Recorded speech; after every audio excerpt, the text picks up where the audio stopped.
It's 2:30 in the morning. I just finished editing the day one video, getting that scheduled to go live. It can't go like this every day, but I think I figured out a bunch of stuff. So anyway, here's hoping day two's video doesn't take as long to edit, but I already think it might.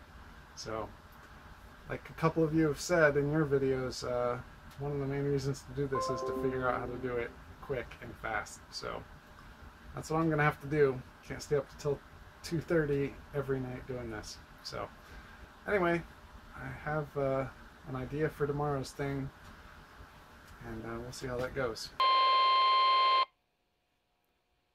The National Weather Service in Wilmington has issued a high wind warning, which is in effect from 3 p.m. this afternoon to 8 p.m. this evening. A wind advisory has also been issued. This wind advisory is in effect from 8 p.m. to 11 p.m. this evening. Gusts up to 60 miles an hour are possible. High winds will bring down trees and power lines. Lightweight objects such as trash cans and deck furniture should be secured. I wanted to take a moment to talk a little bit about how other vloggers have really helped me and things. What could be more boring than folding laundry? And it's something we all have to do. I've got some laundry here, and I was just gonna show some of the techniques that the vloggers have shown me. I really like to be more efficient in how I spend the time I have to spend doing chores and stuff like laundry, and look for ways to do it more efficiently, and so it's less of a sink into my day. So anyway, with socks and stuff, you just pair them up so that they're together, fold them really quick, and then roll. And then these just stick in your drawer. They just kind of stand up by themselves. So there they are standing up. Underwear, you kind of fold them over twice toward the middle, and then up twice again. Once again, these stand up all by themselves. They line up in a drawer. You can fold up a whole bunch of pairs really quick. And also, if you're traveling or something, doesn't really matter so much with underwear, I suppose, but it doesn't wrinkle up. But as you can see, you can just fold up a whole bunch of them, and in just a couple seconds.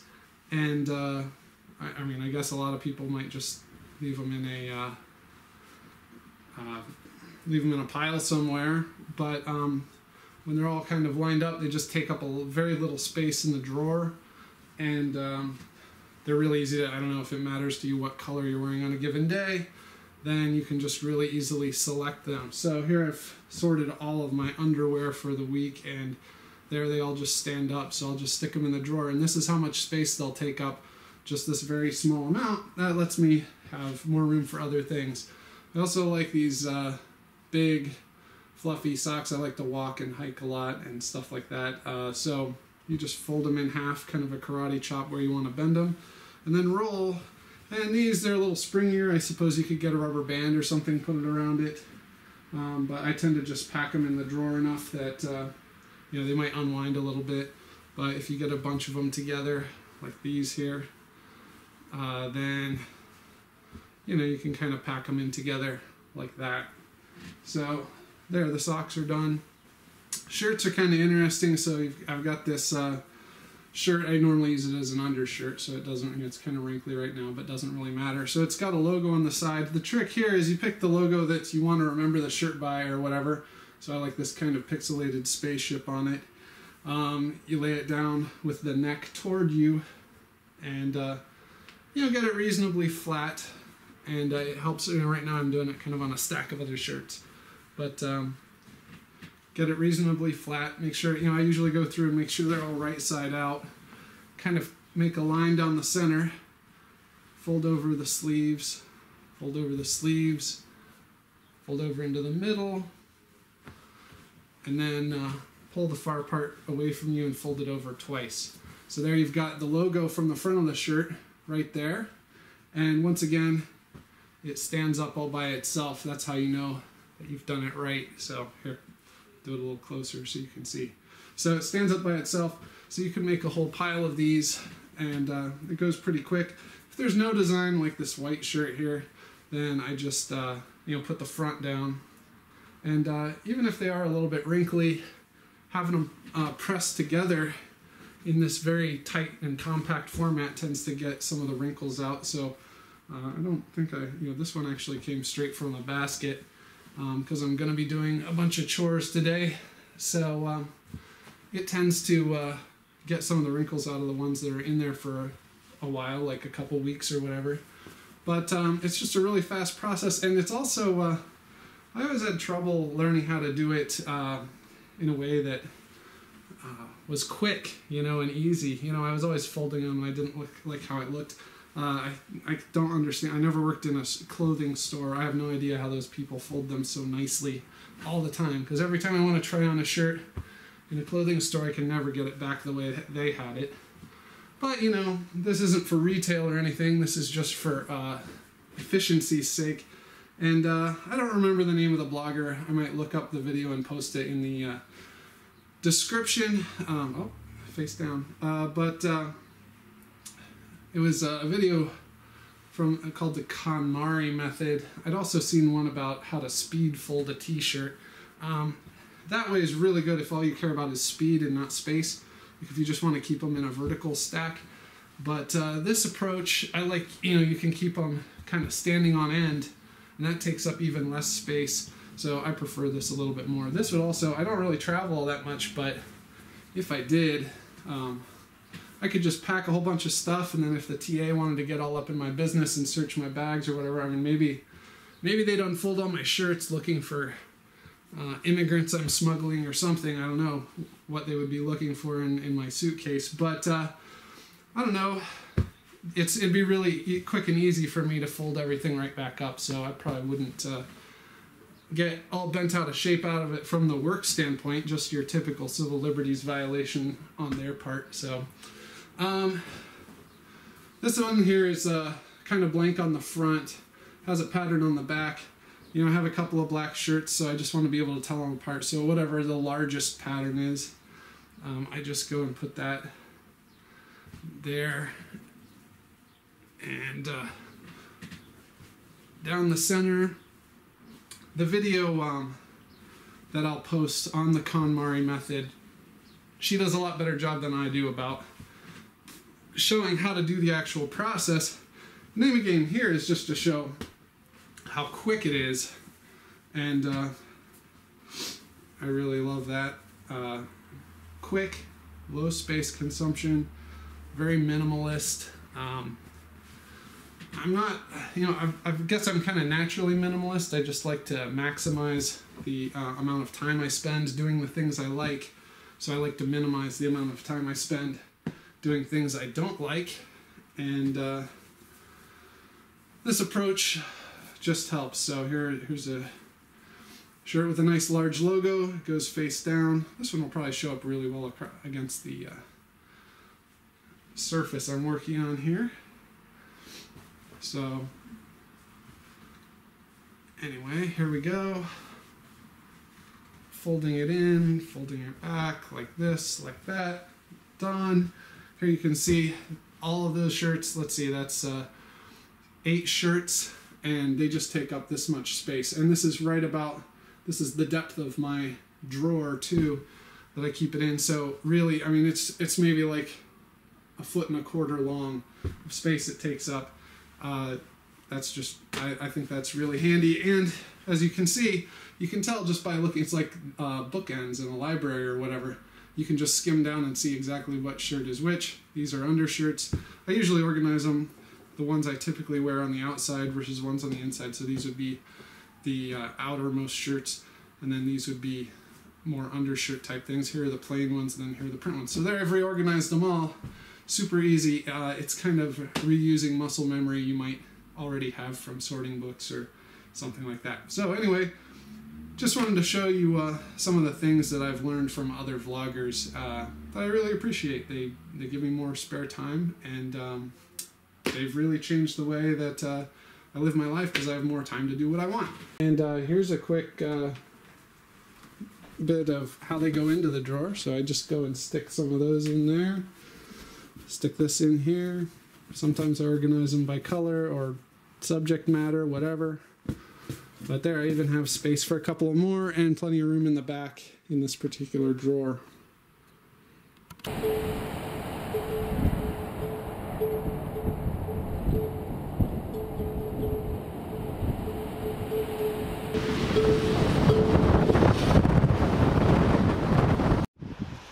Alright, today is a typical Ohio weather day. Cold, windy, blustery. It's raining off and on, and it's forecast to snow and be below freezing tonight. But we've got some visitors coming. Today's theme is vacation. And, well, who's coming back from vacation? But some little friends of ours who visit us from Mexico each year. What I'm talking about, of course, are hummingbirds. And around here in Columbus, around April 1st, you need to start getting your hummingbird feeders up, because even if it's cold and below freezing, especially then, these little guys and gals need to eat to head further north. It's also a good time to attract hummingbirds because, you know, they're hungry as hell from flying all the way up from Mexico, and they're going to want to eat something tasty. So if you give them something, they say that a hummingbird explores every square inch of their territory. Some hummingbird, not all of them. But so if you put up a feeder, they're going to find it, and especially the young ones who don't necessarily have a territory staked out, they might end up calling your backyard home. So today I'm going to get the hummingbird feeders ready and get that all started. So I'll take you along and show you how.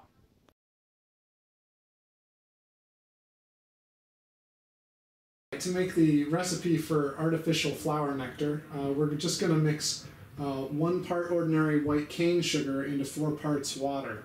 We're also going to boil it for several minutes before, before putting it in the feeder, because that'll actually help avoid spoilage. So here I'm just going to fill this up. So this is 2 cups of water and a ½ cup of sugar.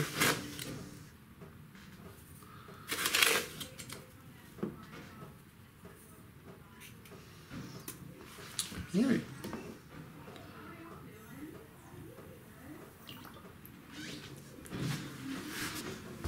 Now we just stir. You'll notice there's no red food coloring in this. I've always been told by wildlife experts that that can hurt the hummingbirds, but I don't really know. I haven't seen a lot of scientific research or other discussion on it, so it may be nonsense, but you know, they eat this stuff just fine. You put it in a feeder like this. These are my old ones from last year. 1 for the front yard, 1 for the back.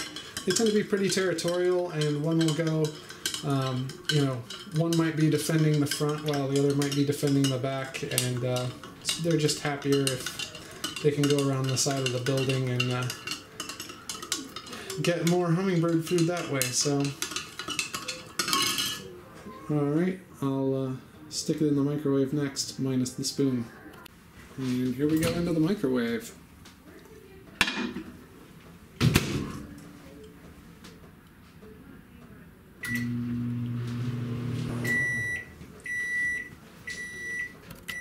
Looks like it needs just a little bit more time.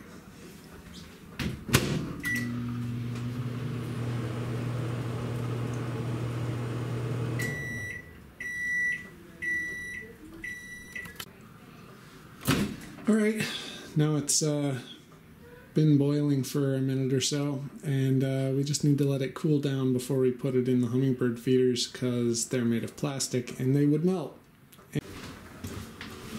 Alright, so here is the finished hummingbird food water. It's a little bit hot right now, and so we need to let it cool down. It's fresh out of the microwave. We'll let it cool down for a while, and then we can put it in these plastic containers and then hang it outside for the birds. I don't expect that any are here quite yet. You just got to watch it and see if the hummingbird feeder gets moldy. Then you just empty it out clean it, put new Hummingbird food water in. I'm told in the refrigerator, this mix will store for as long as 2 weeks, so you can just take some out of the refrigerator, put it in the feeder, and hang it out. So.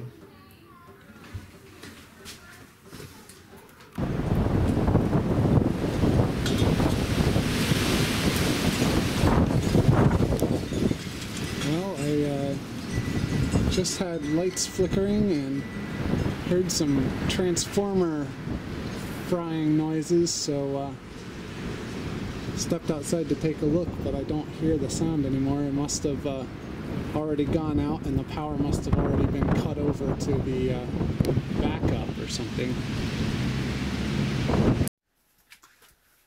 Getting close to done on the video editing tonight, a lot earlier than last night, thank goodness. But a couple things I wanted to do didn't quite go right. I thought, right now I'm using the Google video editor because I have a couple of different video editors.